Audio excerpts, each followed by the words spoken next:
Hello, Good everyone. morning. Welcome to the Mike Armstrong podcast show. And this morning we're joined by Heather Barrie, who's another power networker like myself. We're going to have a chat about her business and networking in general. How are you doing this morning, Heather? You okay? I'm very well, thanks, Mike. The sun is shining and, it's another beautiful day. Brilliant, brilliant. And obviously we've just been introduced to each other, but I know through a little bit of history and that you're a big networker like myself.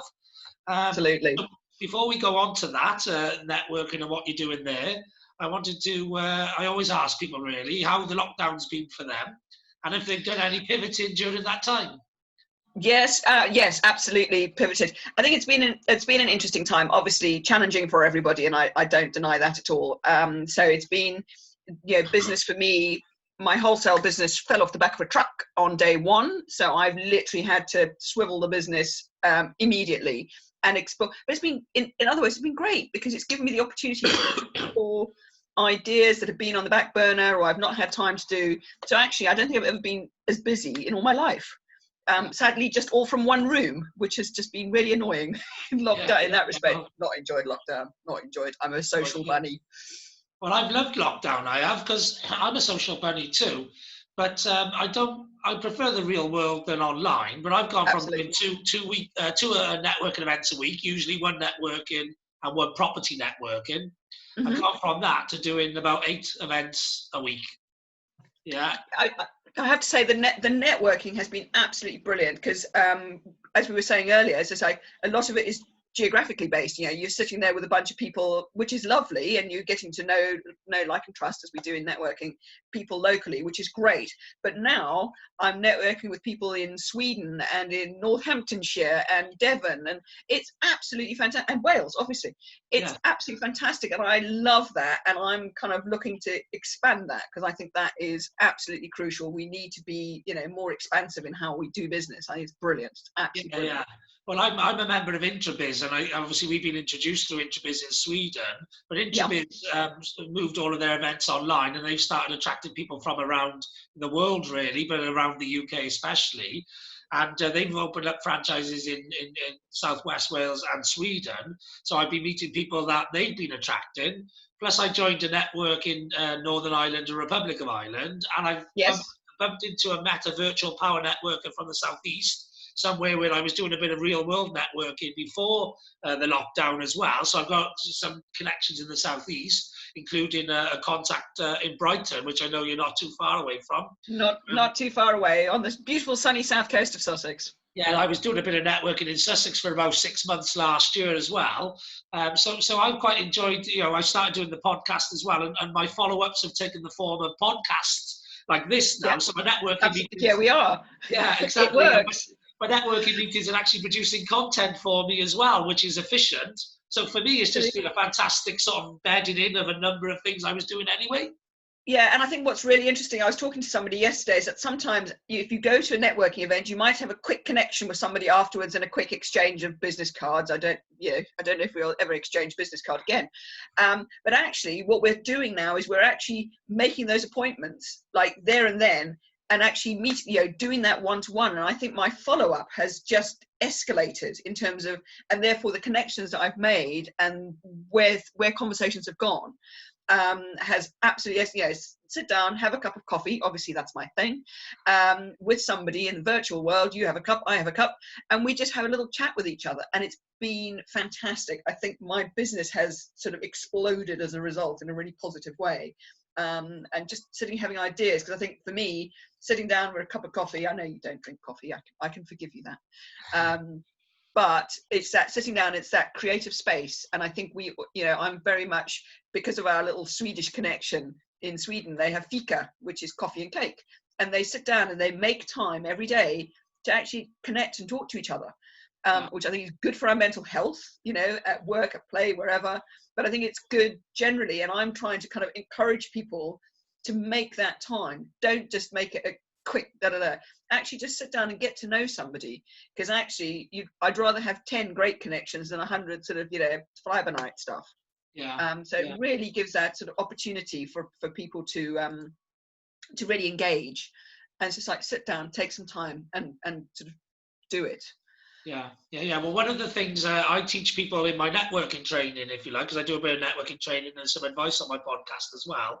And that's, I've learned the art of booking the follow-up meeting from the networking event when you meet somebody. So get into somebody's phone, Yeah. so I get put my contact details in their phone, get them to put my details in my phone. So their details are in mine, I'm in theirs. So then you're in real estate forever in people's phones. You Yeah. transfer from phone to phone to phone. And then I generally will say, well, let's book an appointment for my real world events always used to be Thursday, Friday. So it'd be like, well, let's book an appointment for Monday, Tuesday next week. And actually, I don't drink coffee, but the number of meetings, I always arrange people to have a coffee. I Yeah, don't you drink still coffee. say but it's the expression, isn't it? It's like, let's Yes. meet and have a cup of coffee, even if you don't drink it. Yeah, exactly. And often mine ends up being a cider or two because I like to have a drink myself. I am a Yeah, social that's person. at the end of the day, well, it's never too early, is it? No, exactly. Well, most of my meetings I try not to do too early anyway because I'm not a morning person. So it's You've no usually idea what's in my cup, do you? It is coffee, I hasten to add. yeah, and also I'm into efficiency as well, though. So usually, I usually do the drinking around either before or after networking events, which tend to be I like the ones in the afternoon or the evening rather than the morning ones. So I Yeah. just have the meetings and lead into an event then. Yeah, I think the one thing that we're sort of slightly in danger of, though, with all of this wonderful networking that we're doing, is to make sure that there's actually time to do the work and actually deliver the work that we do. Because actually, we can. It's been the busy fool. It's just like doing so much networking and following up, because I actually have not actually delivered any content with I haven't given any value to somebody to actually put money in the bank. And I think that was certainly a lot of people at the beginning. There were loads. Everybody who'd never done anything was suddenly had a networking business, and everybody was like pulling things together. But actually, I think now, as time has gone on, that's kind of filtered out, and the right people are have kind of continued with their businesses because it fits in with their business model. It's not something that's so out there and extrinsic to what they do. So it's like the more that we can kind of make it part of what we do and what our businesses are about. And I'm loving how it's changed my business model, but it's the things I love. Coffee and talking to people. Hell, you can't get any better than that, really, can you? No, and that's like when I went from doing 2 events in the real world a week to eight online events a week, and obviously the challenge with that then is how do you follow up with all those people? And I was finding that difficult because at the same time I was doing the same as you, pivoting and producing an online content, if you like, more. I gravitated towards the podcast, and therefore I was creating a lot of content on the podcast, so I didn't have time to follow up, which is why I ended up smashing my podcasting with video and YouTube in and putting it in, smashed in with follow-up as well, so I could get it all done together. So I'm a solutions provider. I solve my own problems before I teach other people how to solve the same problems. So all of this has culminated in why we're sat, networking and recording content at the same time, because you've got to find a way to fit it into your day-to-day business and your day-to-day activities in order for you to get that longevity. So that leads me nicely on to sort of, tell us a little bit about your business, what you were doing before the lockdown, how you've pivoted, because I know, you've managed to come up with something now that fits in with your traditional business model, but moves it to a new audience, if you like. Yeah, absolutely. So yeah, as I said, that my wholesale coffee business was to cafes, bars, restaurants, and offices. Well, obviously on 23rd of March they all closed. It's like, okay, no business going out on Monday. So the immediate thing was literally resurrected I sort of went through the undergrowth and found my little Shopify site, and quickly resurrected the coffee delivered to people at home. And that was really nice because nobody kind of knew what was going on. So that actually built quite quickly, not back to the same level, but it was enough to just keep me going, give me something to do and to focus on, which was great. I think we all needed that to begin with because it was so out of any realm that we've ever been in. So that was great. But actually, the more we've done, and then that sort of realization for me, I was going to networking and kind of going, well, the best bit of networking is kind of standing around chatting to people over a cup of coffee. And that's where most of the business is done. It's not, the meeting itself is kind of, yes, some stuff is done, but actually just standing those casual conversations, because it's the casual conversations, it's the random bumping into somebody where where something happens. It's not the forced thing. And of course, we're sitting there in Zoom in this one-dimensional world, staring at each other. That's the rapport building, where the questions that aren't about business and are actually about personality and people. That's where that comes out, and that's where people exactly. So it's that human to human. It's not just sitting there sort of shouting your little 1-minute pitch over a screen. And I kind of really missed that. So we kind of came up with the idea of a networking breakfast box. So yeah, we put in some homemade granola, so really kind of high-end goodies, so that you can have that shared little breakfast experience. You're all opening the same little box at the time. You put a little note on the front, do not open this until 9 o'clock, or actually at 5 so you can make your coffee. And we do have lovely tea from a lovely tea supplier in Brighton for the non-coffee drinkers. But that suddenly, and then that's opened up a whole new world for me of the sort of online, because all meetings, all networking, all exhibitions, all conferences and workshops have all gone online. But again, for me, I'm really, yes, there's some great platforms that give you a bit more of a 3-dimensional experience, but actually for me, that hospitality, the breakout space, if that doesn't happen, well then it's kind of very, I don't know about you, I sat in something the other day and they literally had 4 slides and spoke at me for half an hour and there was no interaction. I just turned off because I just can't bear this. I'm just being like, shouting. It's like just somebody standing with a megaphone shouting at you. Yeah. So we've kind of now started working with the people, because the world of meetings as we knew them is never going to happen again. It's either going to be online or it's going to be blended in some way. So how can we make that? So this is, for me, this is really exciting. This is kind of like, oh my God, I can do the thing, I love hosting things. I'm an MC as well. So I can do the hosting, I can do the coffee, I can do all the bits that I love. I can connect people. I love connecting people. I love making that kind of, somebody sent me an email once and said, the woman who knows everybody in Sussex. I was like, yep, that's me. Well, welcome to the man who knows everyone in Wales. So exactly. There's probably about the same number of people over the same thing, because actually Sussex is it's a big spread out county. And so it's been brilliant in that way. I'm like, oh wow. And the other thing where we've connected is LinkedIn. So we're building up a community of people in an online networking space to kind of expand your reach and your connections there in a really positive way. So that's sort of really exciting. We're building and doing a very specific community around that, and we're going to see where that goes. But it's really about building people's knowledge, building people's connections, and I think some of it, because there's some people, you and I are absolutely fine in a networking world. We're happy, we can chat to anybody, but there are a lot of people who find it really hard either to put their message across or to speak confidently about what they do, about themselves. And actually that's really nice as well, is to work with people to help them find their voice. And I think you do that a bit with your podcast, but even in a networking room, it's like, how can you help people who struggle with these things? Because we're not all sort of gobby like you and I. That's right. Well, I've got a couple of people who actually are geographically well connected with you. They're both from the southeast Sussex area. So actually probably 3 I could introduce you to, which would, obviously I know you're interested in growing outside of your geographical area, but it's always good to have some good solid connections in the geographical area as well. Always. I don't mind where anybody is. It's obviously easier to send coffee to people within the UK, but I have, as a result of COVID, I actually have a couple of clients in America now. So I actually post coffee back to the States. You're now an international global conglomeration. I am now an international global coffee guru. Good. There we are. Good. Conversation guru.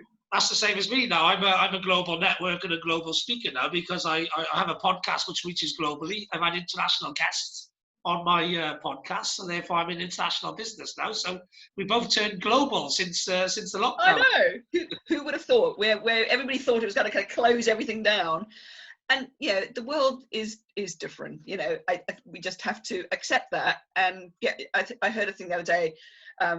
We're all in the same storm. We're just in different boats. And for a lot of people, this is incredibly hard. And my heart goes out to people who are struggling with this. It's very hard. But I think there's also for those of us who have the opportunity to do stuff and make something positive, it's almost in our we've got to get on and do it, because if we don't, then the world will be a very, very sorry place. Well, So I for think those it's like a gold rush at the moment. I think it's a gold rush to global tech opportunities. Yeah, and for those of us who have the opportunity, the capacity, the ability, we've got to go for it, because we will then be engaging with other businesses, and as ever, it's up to the SMEs and the scaling businesses to bring the world back to life again, because we can be agile and switch in a heartbeat to do something different, which is like, wow, I'm loving that. Yeah. Well, luckily, I've not been touched by anyone who's had any ill health through the COVID. So all I've experienced is motivated entrepreneurs. The reason I asked my first question is about how lockdown's been and about pivoting, is because most of the answers, I'd say 98% of the people I've asked who are entrepreneurs, there's very productive, positive messaging in what they've been doing during lockdown, because everybody, I don't know whether it's people I attract or it's just the majority, but everyone I've spoken to, they've all done something very positive, very productive, very creative. First couple of weeks were tough, but then everyone's just moved on, just carried on. I think in a way, because we've had to, we haven't had the furlough or the grants or the whatever that some businesses, because of our size, a lot of us just fell through the cracks, having no idea what we were going to get. So it's kind of like, well, either I eat or I don't, and kind of faced with that, you get creative. Necessity is the mother of all invention, as they say. Absolutely. Yeah. No, so it's, so for me, my little creative brain has been so excited by all of this. It's kind of gone for it. I had a few things on my list of things to achieve by the end of lockdown. Two of the most important ones were be able to do press ups, full press ups. I'm strong and I'm fit, but I've never been able to do full press ups. I can, because I've had shoulder injury. I can now do full press. I did 12 the other day. I'm very proud of myself. The other one was to get my podcast started. And now that you and I are talking, I think you're going to give me a bit of a kick to get it done. But it's almost there. The idea is there. The name is there. I just need to actually just, JFDI. Well, you've got something over coffee. It's got to be, it's got to. You've got it in one. Yes, random conversations over coffee. Yeah, something like that. It had to be like, Yeah, I've even got a little mascot. It's a crazy French bulldog. One of my customers has a crazy French bulldog. Yeah. He just sits there going, his name's Gizmo. So Gizmo is our little, he's our mascot. Oh, so you can give Gizmo coffee, but never get him wet. Yeah. Oh, I tell you what, I think Gizmo, it doesn't even need to get wet to be completely bonkers. He's he's lovely. He's lovely. So yes, so we'll have to get. We just need to do a little bit of artwork, but actually I'm faffing. I've got to just get on and do those interviews. Yeah, well, how I did my artwork is funny actually. The universe gave me my artwork, because when you set up an Anchor podcast, it asks you to select advert, a background, and I picked a background, and I was looking for something pink, because I know in the business world pink stands out, and also I wanted because I was a motivation positivity podcast to start off with, turned into an educational one over time, but I still do a morning motivation. So I wanted to be soft and something warming to people in general. Who the reason I started my podcast at the start of lockdown was because I knew people were going to start struggling with mental health issues and stuff. So I wanted to be soft and everything for that. So I was looking for something pink. And actually, I ended up calling my podcast "You Can Do It" when I was just going to call it "My Armstrong Podcast." But there was a cover on there that was pink and had "You Can Do It" on there. So the universe selected my name for my podcast. Universe. Yeah, I just wanted something pink. My logo is shocking pink as well. It absolutely stands out. So my coffee is a shocking pink hat. You obviously we're on radio, but Mike can, as we're on Zoom, Mike can see my amazing collection of hats. I have 48 hats. So I'm slightly obsessed. So that's my logo, is a hat. But the podcast will definitely have a little pink splash about it, because I can't. Hatters over coffee sounds good.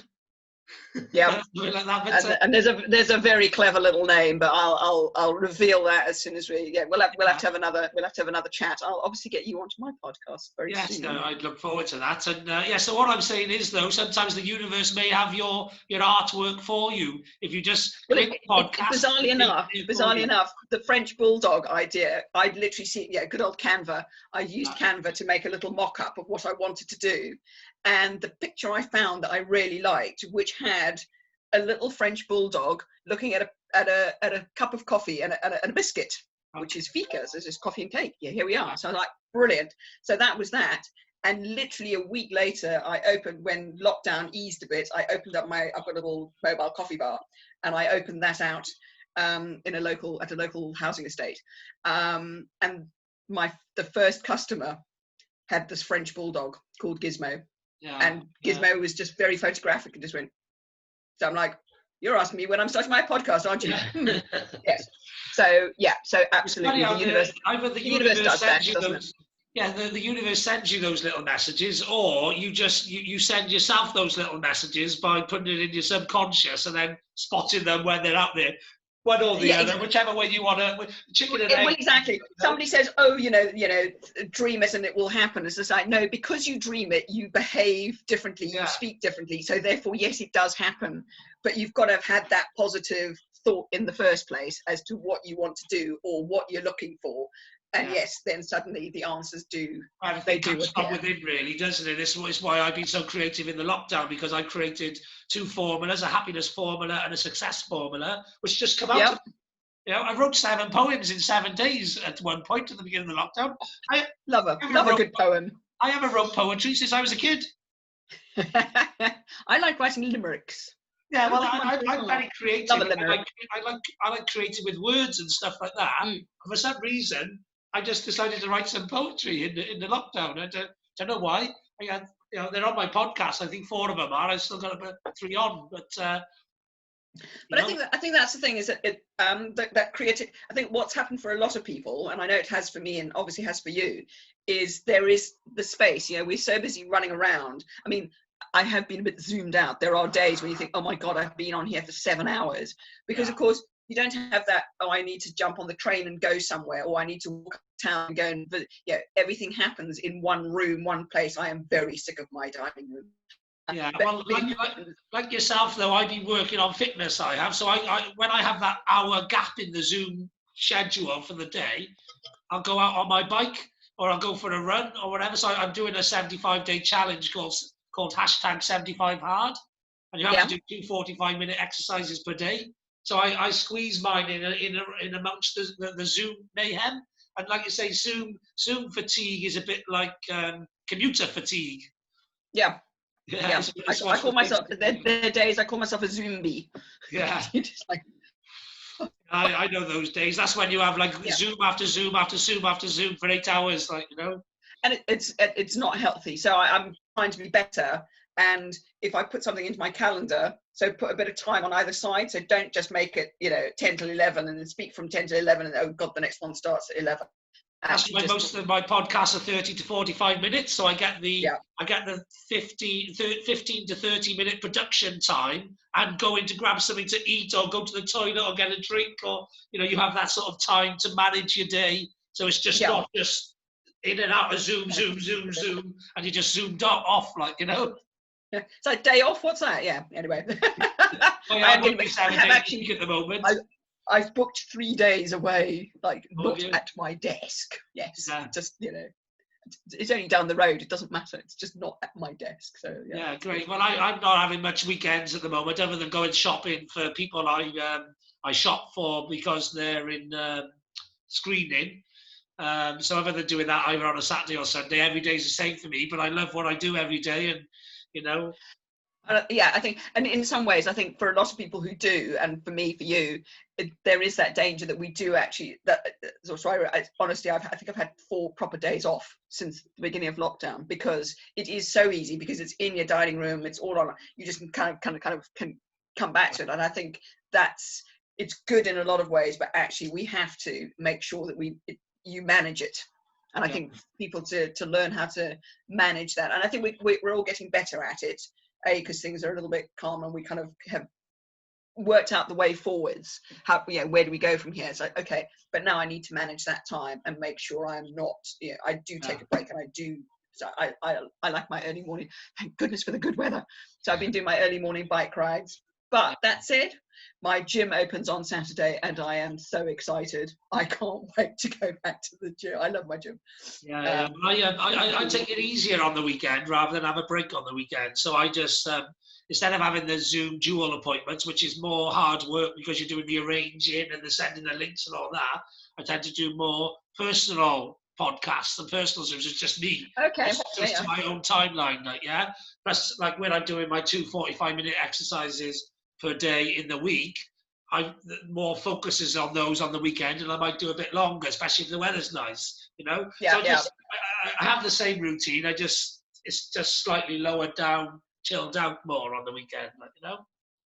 Yeah, no, it's great, and as I say, I think we're all learning, we're all adapting, but that's the exciting thing. I mean, you and I are chatting earlier just about, you know, right, oh, here's an idea, oh, need to connect you with so and so, but I don't think you and I, well, we might have been connected because of the connection, because of who connected us. I think that probably would have been an inevitability. But I think I'm so excited by some of the connections that I've made with some really amazing people doing really amazing things, and that's brilliant. And it's sparked my creativity, and the other thing, it's basically, which is bizarre because everything, oh, you've got more time because you're doing this. Actually, I finally kind of looked into the whole, you know, VA thing and working with other people. So a friend of mine who looks after my customer care, let's formalize that better. Let's structure exactly what it is you do. Done.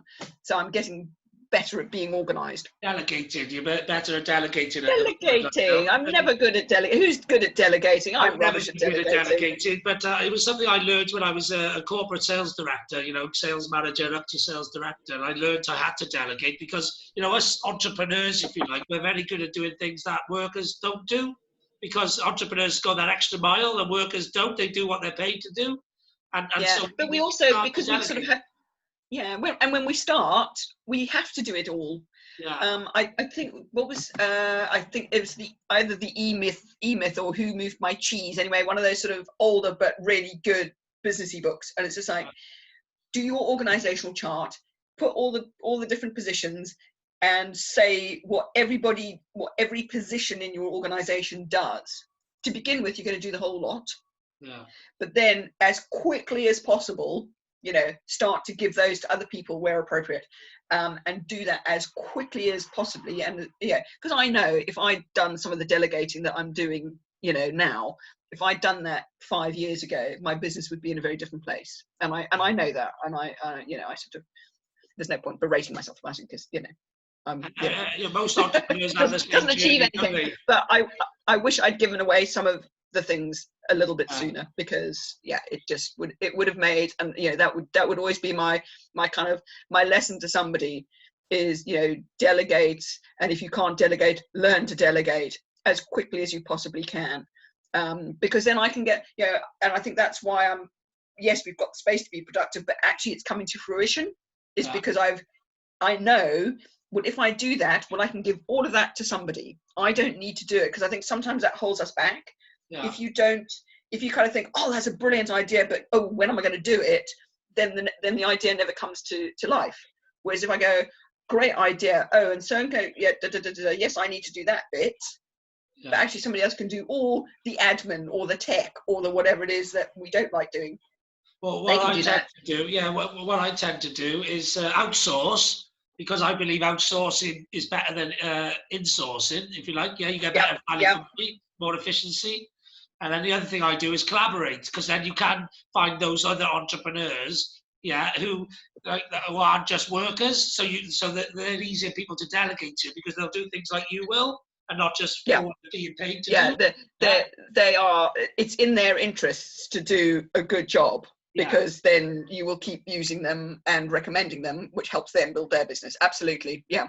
It took me a while to come to that one.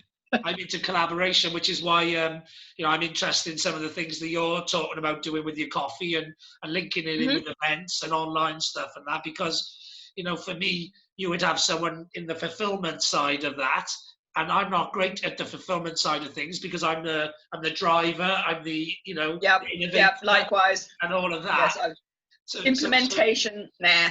that's not Let my somebody else bag. do that. So I'd rather collaborate with somebody who's already got that resource, and then Yeah, I can just concentrate on the idea and the shaping of the business or the add-on or whatever, and then I can sell it and market it, and I know somebody else who's fulfilling it, and happy days is a good extension. absolutely, absolutely. Yeah, yeah. I'm very much in that space now. As I said before, I've kind of tried to do it all myself, and of course, it's never done as well.